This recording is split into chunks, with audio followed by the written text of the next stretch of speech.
Le produit des céréales, des betteraves et avec leur sucre, des friandises. Une visite gourmande à retrouver à la fin de ce journal. Développer la télémédecine contre les déserts médicaux, c'est l'objectif affiché par le secrétaire d'État au numérique en visite aujourd'hui à Troyes. L'Aube veut d'ailleurs étendre l'idée sur son territoire. Vincent Tollet, Olivier Mayer.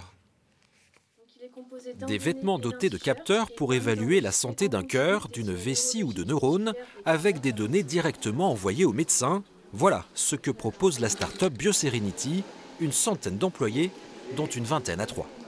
Pour les hôpitaux, c'est un désengorgement des lits d'hôpitaux parce qu'on a un porté qui est au quotidien, donc la personne peut très bien apporter le vêtement chez lui. Si on attend que le focus se fasse, voilà. La santé connectée, réponse aux maux de l'hôpital, de quoi séduire un ministre.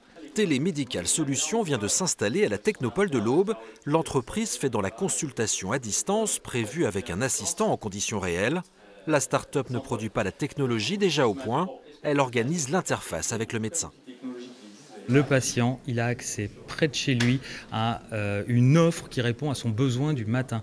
Pour nous, c'est innovant parce qu'on assure la réponse. On assure la réponse. Il y a physiquement un médecin présent derrière l'écran qui est capable de répondre. Aujourd'hui, on sait qu'on parle beaucoup de déserts médicaux et je pense que cette télémédecine, c'est un complément, c'est ce qui va aider nos concitoyens à avoir un accès. Moi, je ne trouve pas ça normal aujourd'hui que lorsqu'on a un petit bobo, une grippe, ou qu'on s'est blessé, brûlé, d'attendre 2 semaines pour avoir un rendez-vous chez un médecin. Ça va nous permettre d'aider nos concitoyens des zones rurales à accéder aux soins. Objectif de la start-up, lancer ses expérimentations dans l'Aube avant la fin de l'année. Le gouvernement, lui aussi, veut aller vite. L'année 2018-2019 sera charnière sur ce sujet. Maintenant, le grand enjeu, c'est comment on le fait venir au plus proche des gens. Certaines fois, ce sera dans les EHPAD, parfois ce sera chez le pharmacien, parfois ce sera dans la mairie, parfois ce sera dans des nouveaux lieux, parfois ce sera dans des lieux qui sont déjà des lieux de santé, dans lesquels on va rajouter une capacité de faire des consultations à distance. L'enjeu pour tous, c'est de pouvoir parler à un médecin. Reste un problème, la télémédecine impose l'Internet très haut débit.